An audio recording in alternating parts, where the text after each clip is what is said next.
chances created and goalkeepers having to make saves, I think they certainly had the better opportunities in the game. So I think at least deserved a point. I think I am a bit disappointed with not being a bit more clinical. It's very easy to say goals obviously change games, so if one of the chances go in, the game becomes very different. So slightly frustrated and disappointed we've not won the game, but I think when I think back to the last two results and looking for that reaction, I certainly got that from everyone today. Restricted Rangers to very little, goalkeeper very little to do, stood up to set pieces. That was something that Rangers are very strong on set pieces, has been the difference in the last couple of games against us and them. We went toe to toe with them again against a team that's a good side, that are in a title race for a reason, and we need to build on this and take the confidence from that, and be more consistent on our level of performance. And I think that's the big message for myself to the players today was we can build on this now and make sure we become more consistent. Is that a sense of frustration though, that you can get up for a game like Rangers, you see lots of chances created, but then you maybe slip up the week after? Yeah, but you've got no right to win any game at any level. I think this league shows you that it's very, very tight all the time. If you drop your standards slightly, you get punished. And I think, as you say, players certainly reacted from the disappointment the last couple of games.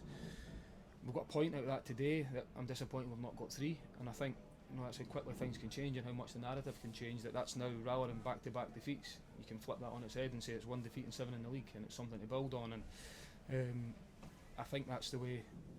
Internally, you need to make sure you stay calm during the difficult times, but more importantly that you give the players the belief to go back out on the pitch and put it right, and I certainly got that from today. The final bit that's missing was to be more clinical. If we'd done that, I think we'd have won the game. David, it must be hard losing somebody like Kieran so close to the game today as well, but when you see the new signings come on, especially somebody like Kai, the way he performed, does that give you that sort of enthusiasm back, that encouragement back for the remainder of the season? Yeah, I think I said before the game, you can only worry about things you can't affect, and with Kieran leaving, firstly, brilliant opportunity for him, delighted for him on a personal level to go and do that. Brilliant for the football club in terms of bringing a young boy in at his age, 18 months with him, and then he moves on to bigger and better things. That's part of football.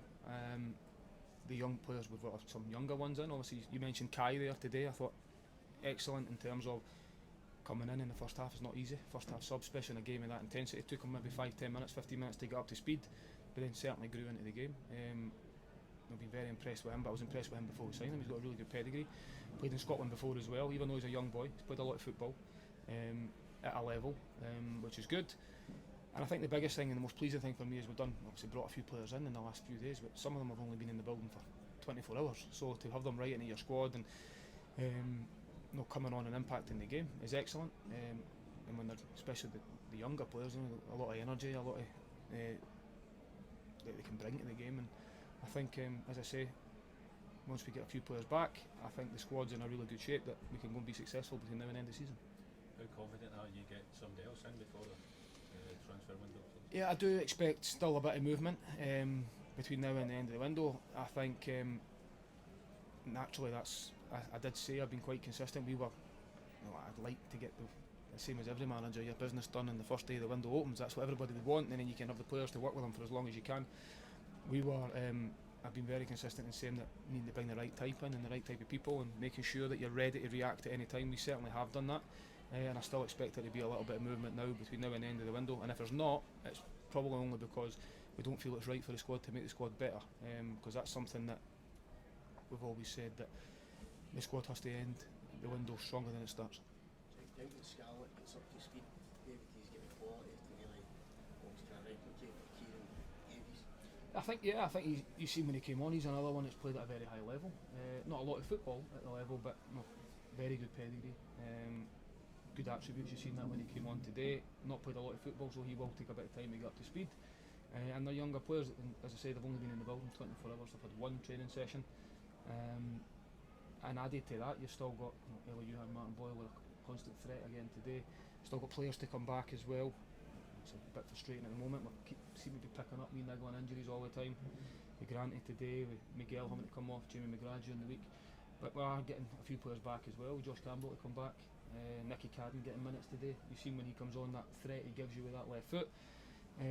So as I say, there's still work to be done. The group's still quite a new group in terms of some of the additions that came in, but certainly a lot to work with from my point of view, and really exciting between now and the end of the season if we can put it all together.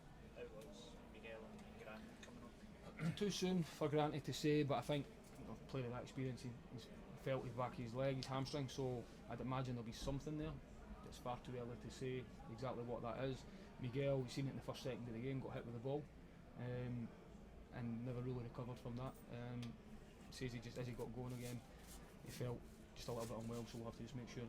He's certainly not going to take a risk at all at that sort of with that sort of injury. So hopefully it's nothing too cynical, and well, I don't think it will be, because he seems to be a lot better now, and we'll just see where he is in the next couple of days. Felix Paslak is in the stand today. Is that what you expect to get done?